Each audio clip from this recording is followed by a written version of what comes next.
नमस्कार मित्रांनो, सांगतोय का माहिती एकदम खास या यूट्यूब चॅनलमध्ये मी संदीप घुगरे आपल्या सर्वांचं सहर्ष स्वागत करतो।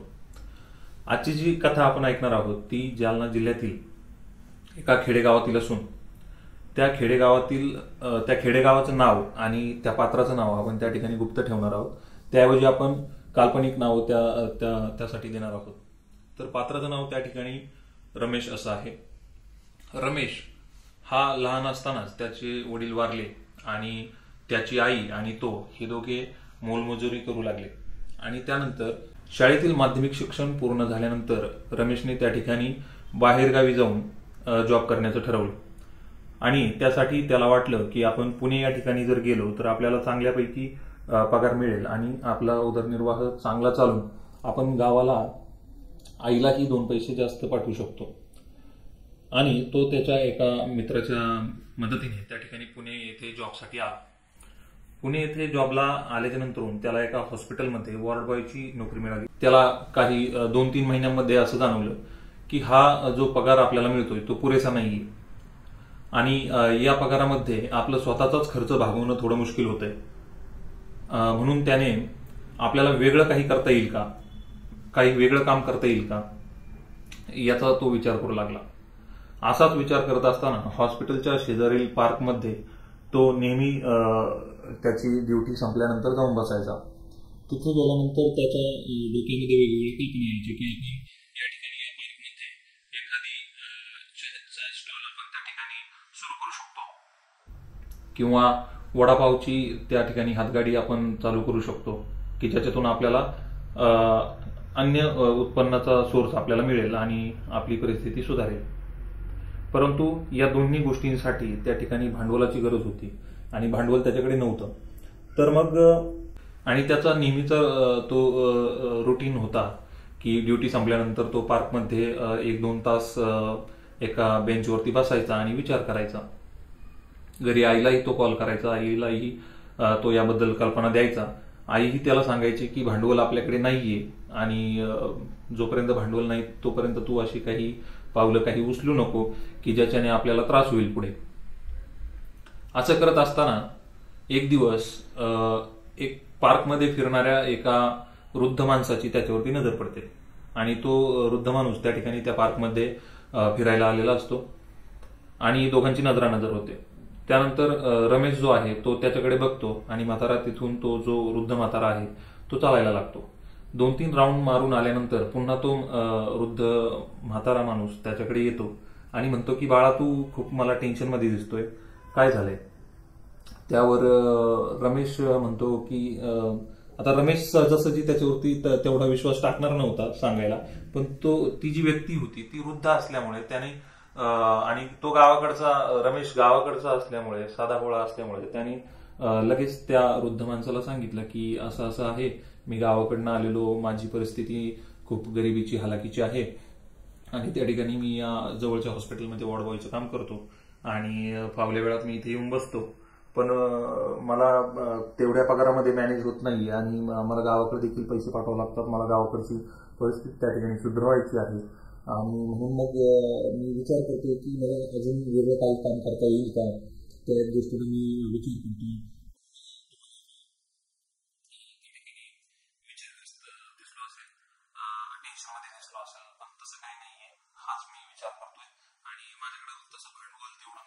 सध्या तरी तो विचार मी करत नाहीये की एखादा छोटासा व्यवसाय मी त्या ठिकाणी चालू करेन, त्यामुळे मी तो विचार करत होतो। आणि ही सत्य परिस्थिती त्याने त्या वृद्ध म्हाताऱ्या माणसाला सांगितल्याच्या नंतर तो म्हातारा त्याला म्हटला की ठीक आहे, तू होतकरू दिसतोस मला, तू काम करू शकतोस, कष्ट करू शकतोस आणि जर माझ्याकडनं काही मदत झाली तर मी निश्चितच तुला मदत करेन असं तो त्याला सांगतो आणि तिथून चालला जातो। नेहमीप्रमाणे जे रुटीन होतं त्याचं, तो पार्कमध्ये यायचा, तो वृद्ध म्हातारा देखील यायचा। मग नंतरून हळूहळू त्यांची दोघांची मैत्री झाली, दोघे देखील खूप छान पद्धतीने गप्पा मारायला लागले आणि एक दिवस असंच तो म्हातारा वृद्ध माणूस त्याला सांगायला लागला की मी आणि माझी मिसेस आम्ही दोघेच त्या ठिकाणी खूप मोठ्या घरामध्ये आम्ही दोघेच राहतो, आमची मुलं जे आहेत ते परदेशात नोकरी करतात, तिकडनं ते आम्हाला डॉलरमध्ये पैसे पाठवतात मुलं आमच्याकडं इथं नाहीत आणि त्यामुळे आमचा देखील असाच टाइमपास सध्या चालू आहे. कसा तरी आम्ही त्या ठिकाणी जीवन जगत आहोत. आम्हाला देखील नातवंड वगैरे असं सांभाळायची खूप इच्छा होती, पण तसं काही नाहीये, कारण ते आमच्या मुलांसोबत तिकडे परदेशामध्ये राहतात. पैशाची काहीच कमी नाहीये, कारण पैशाची काहीच कमी नाहीये, कारण परदेशातून आम्हाला डॉलरमध्ये पैसे येतात. आम्हाला 2 माणसांना किती लागतं त्या ठिकाणी खाण्यासाठी, तर ते पुरेसं होतं आम्हाला, असं तो सांगू लागला. आणि म्हातारा त्यानंतर त्याला म्हटला की मी तुझी मदत करतो, परंतु हा तरुण जो होता तो होतकरू होता, त्याला इतरांची मदत नको होती, म्हणून तो बोलला की नाही, मी जे काही करल ते माझ्या कष्टानेच करल, तसं मी ठरवलंय आणि थोडा वेळ लागला तरी चालेल, पण मला तुमच्याकडनं काही मदत नकोय, असं त्याने सांगितलं. मग एक दिवस असंच तो म्हातारा व्यक्ती त्याला म्हटला की माझं घर जवळच आहे, जर तू येत असशील तर चल, आपण काही थंड किंवा चहा वगैरे घेऊ आणि तुझ्या आजीशी तुझी भेट करून देतो, असं म्हटला. आणि हा देखील म्हटला की आज नाही, उद्या वगैरे किंवा नेक्स्ट संडेला वगैरे आपण भेटूया असं. पण त्या वृद्ध माणसाने खूप हट्ट केला आणि मग तो जो रमेश आहे तो त्याच्यासोबत चालला गेला त्याच्या घरी.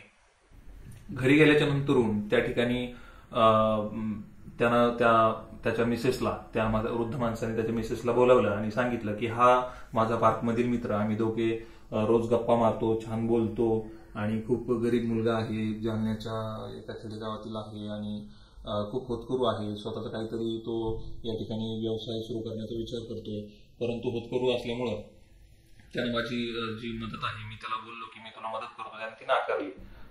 तर आज मी तुला भेटवण्यासाठी त्याला घेऊन आलोय. तर ती म्हातारी त्याला म्हटली की रमेश, तर ती म्हातारी त्याला म्हटली की रमेश, तू चहा घेशील की थंड वगैरे घेशील, आणि उन्हाळ्याचे दिवस होते, दुपारची वेळ होती. तर मग रमेश बोलला की आजी काहीतरी थंडच आणा, आणि आजीनं त्या ठिकाणी थंड पेय घेऊन आली आणि ती दोघे जण पिऊ लागली. त्या वृद्ध व्यक्तीने त्याला आपलं पूर्ण घर दाखवलं आणि शेवटी ते थंड जे पेय आहे ते पिता पिता त्यांच्या बेडरूम मध्ये गेले आणि तिथेच बसले आणि तिथे त्यांनी ते थंड पेय जे आहे ते संपवलं. आणि हळूहळू या रमेश या तरुणाला त्या ठिकाणी ग्लानी येऊ लागली. त्याला त्या ठिकाणी तो बेशुद्ध किंवा त्याला झोप येण्याचा प्रकार त्या ठिकाणी सुरू झाला आणि थोडाच वेळात तो त्याच बेडवरती पडला आणि त्याला तिथून पुढे काहीच आठवलं नाही. आणि काही वेळानंतर जेव्हा तो उठला तेव्हा त्याच्या पायाखालची जमीनच हादरली, कारण तो संपूर्ण निर्वस्त्र होता, त्याच्या अंगावरती एकही कपडा नव्हता. हा प्रकार बघून त्याला सुरुवातीला समजेनाच की काय झालंय, आणि नंतरून त्यानं बघितलं की शेजारी जी आजी होती ती देखील निर्वस्त्र होती, तिच्या अंगावरती देखील कपडे नव्हते आणि त्याला काही समजेनाच त्या ठिकाणी की काय झालंय नेमकं, माझ्याकडनं चुकी झाली की माझी फसवणूक झाली, असं त्याला काही कळाना.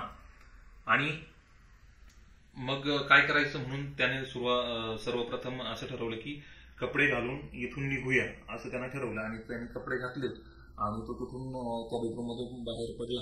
बाहेर पडता क्षणी तो वृद्ध म्हातारा बाहेरच बसलेला होता आणि त्यानं त्या ठिकाणी त्या रमेशला त्या ठिकाणी बोलला की तू मला फसवलंस, तू माझा मैत्रीचा गैरफायदा घेतलास, मी घरात नसताना तू माझ्या मिसेसशी तू अतिप्रसंग करण्याचा प्रयत्न केलास आणि मी तुला पोलिसात देईन वगैरे असं.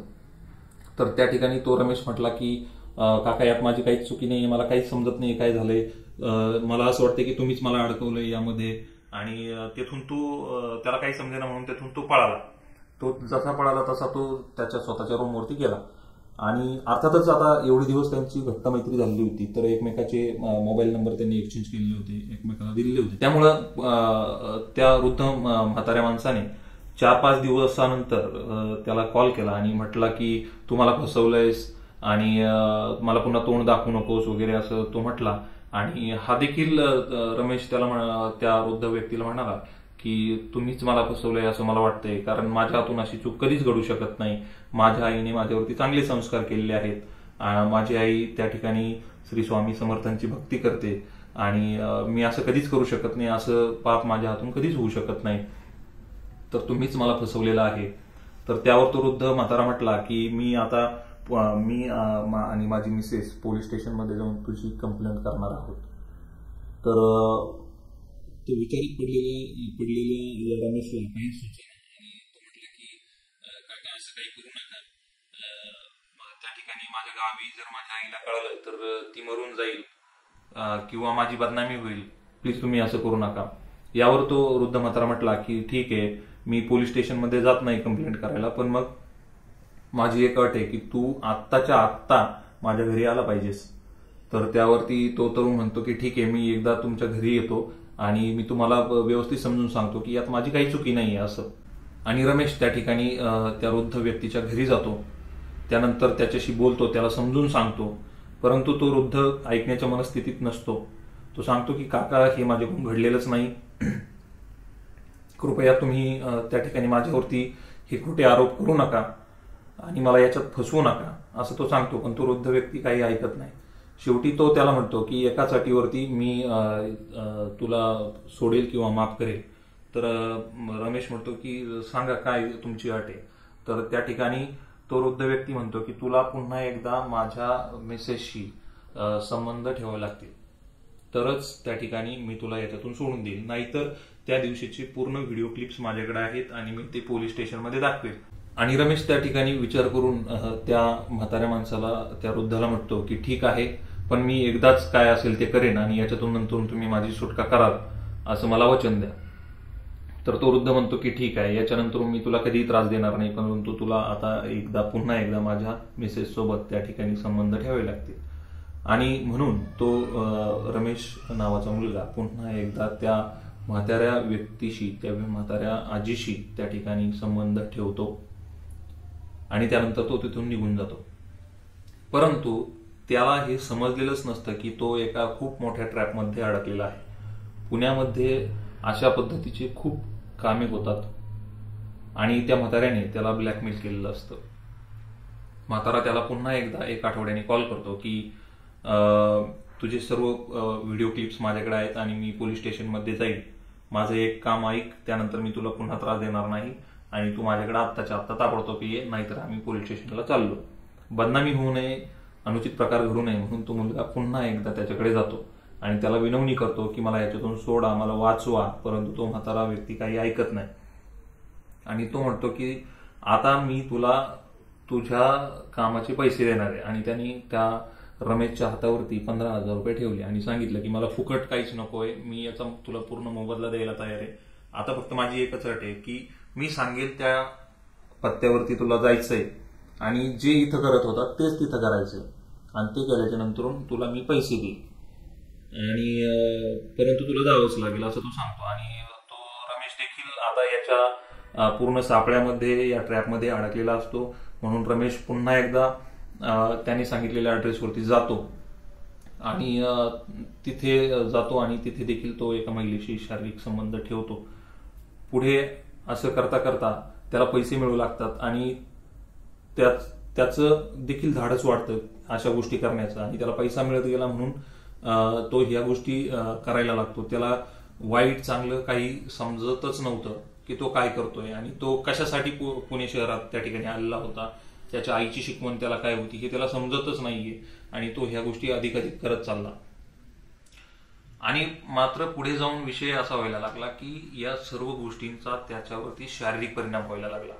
त्याची तब्येत जी होती, शरीरयष्टी त्याची जी होती ती एकदम पूर्णपणे ढासळून गेली आणि शरीरयष्टी त्याची ढासळल्यानंतर त्याला हॉस्पिटलाइज करायला लागलं. हॉस्पिटलमध्ये त्याने डॉक्टरांना काही माहिती लपवली आणि सांगितलं की मला जेवण जात नाही वगैरे.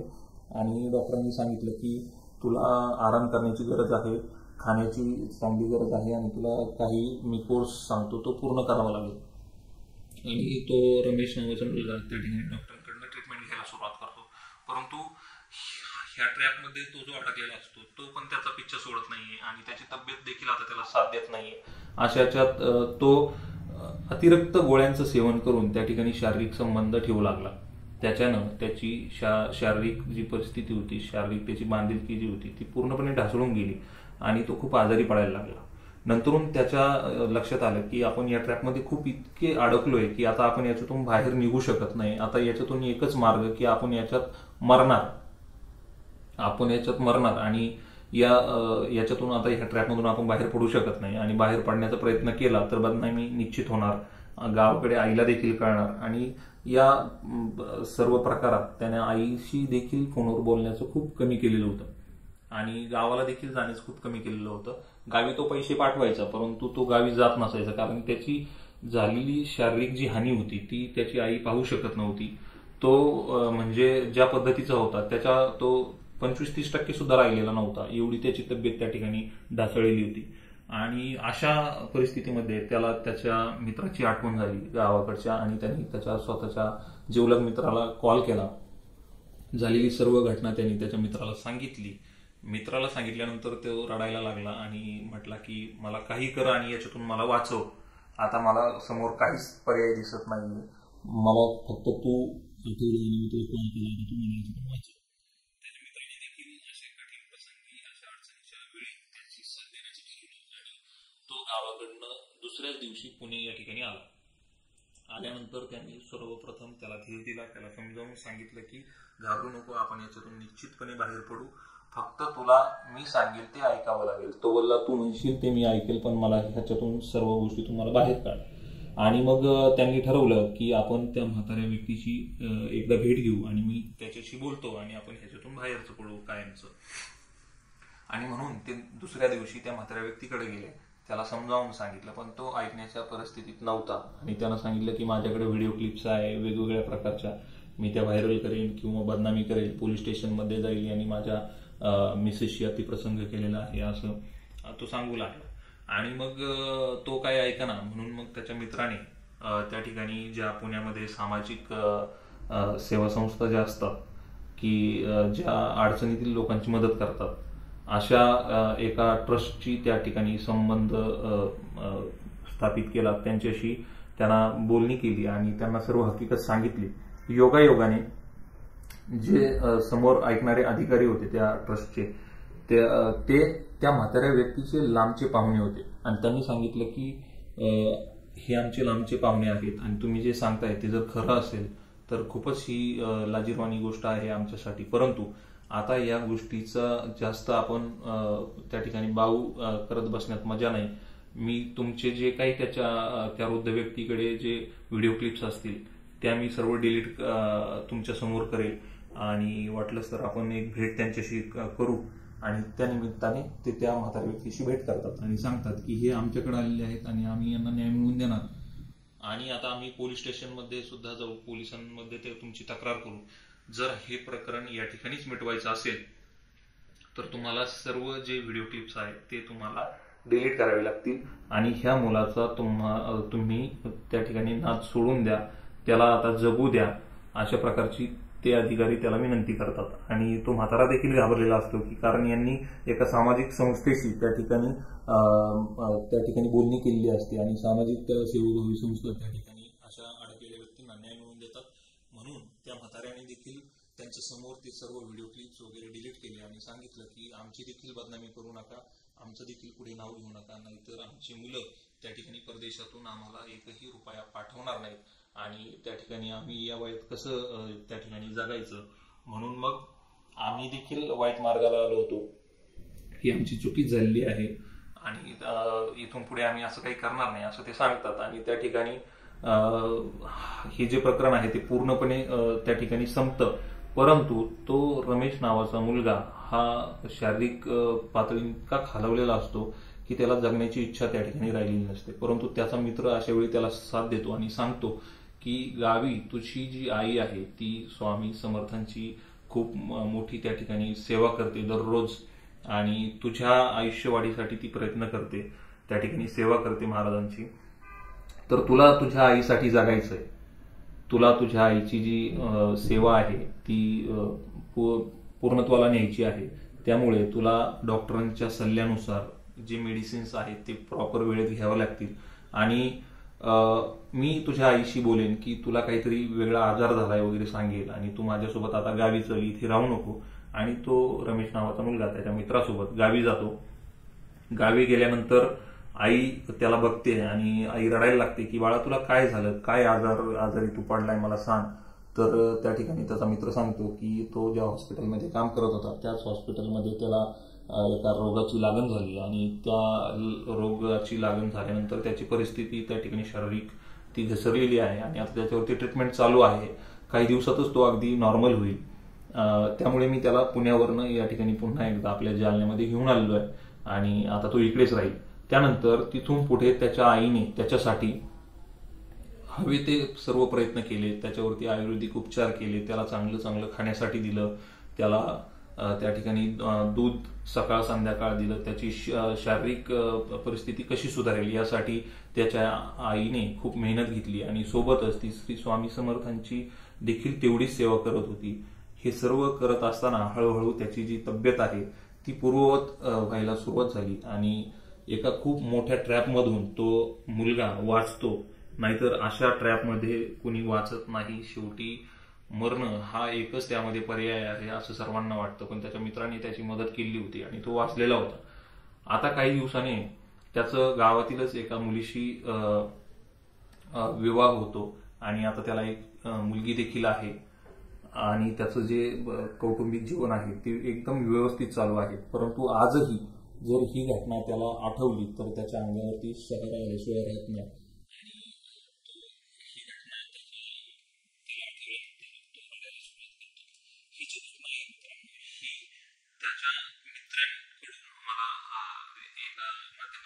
कळाली.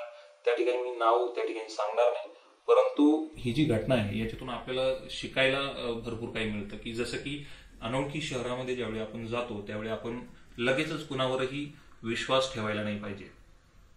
दुसरा विषय की लगेच झटपट कुणी श्रीमंत होत नसतं, झटपट पैसे मिळत नसतात आणि झटपट ज्या ठिकाणून पैसे मिळतात तिथे नक्कीच काहीतरी प्रॉब्लेम असतो आणि त्यामुळे गावाकडील मुलांनी शहरामध्ये गेल्यानंतर सावध राहिलं पाहिजे. कारण हे कलियुग आहे मित्रांनो, यामध्ये आपण कुणावरही विश्वास ठेवू शकत नाही. आता जो म्हातारा व्यक्ती होता तो वृद्ध असल्यामुळे त्या ठिकाणी या मुलाने त्याच्यावरती लगेचच विश्वास टाकला, परंतु त्यांनी त्या ठिकाणी त्या म्हाताऱ्या व्यक्तीने त्याला फसवलं. हे कोणासोबतही होऊ शकतं मित्रांनो, आपल्या देखील सोबत ह्या गोष्टी होऊ शकतात. त्यामुळे आपण त्या ठिकाणी कधीही अलर्ट राहिलं पाहिजे. आपल्यासोबत काही चुकीचं घडतंय का याची आपण खबरदारी त्या ठिकाणी पाळली पाहिजे मित्रांनो. आणि अशी घटना तुम्हा आम्हासोबत त्या ठिकाणी घडू नये हाच या कथा सांगण्यामागचा माझा आजचा उद्देश होता. मित्रांनो, तुम्हाला जर ही कथा चांगली वाटली असेल तर व्हिडिओला लाईक, शेअर आणि सबस्क्राईब करा. धन्यवाद मित्रांनो.